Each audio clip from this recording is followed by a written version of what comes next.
സോളിഡാരിറ്റിയെ കുറിച്ച് നിങ്ങൾക്കറിയണമെങ്കിൽ ഇവിടുത്തെ തെരുവിലേക്ക് നോക്കിയാൽ മതി.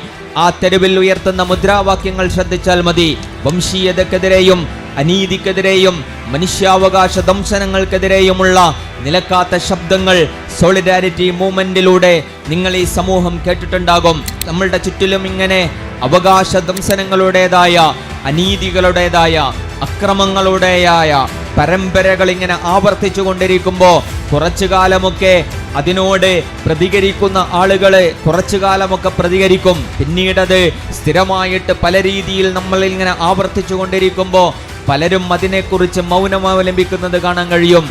എന്നാൽ സോളിഡാരിറ്റിയെ സംബന്ധിച്ചിടത്തോളം അങ്ങനെ മിണ്ടാതിരിക്കേണ്ട ഒരു വിഷയമായിട്ടല്ല ഇത്തരം സാമൂഹികമായ ഇടപെടലുകളെ കുറിച്ച് മനസ്സിലാക്കിയിട്ടുള്ളത്. മറിച്ച് സമൂഹം എത്രത്തോളം അത്തരം തിന്മകളിൽ ആണ്ടുപോകുന്നുവോ അവിടെ എഴുന്നേറ്റ് നിന്നുകൊണ്ട് അരുതെന്ന് പറയുവാനും അതുപോലെ തന്നെ ആ അനീതിയെ ചൂണ്ടിക്കാണിക്കുവാനും തന്നെയാണ് സോളിഡാരിറ്റി തീരുമാനിച്ചിട്ടുള്ളത്.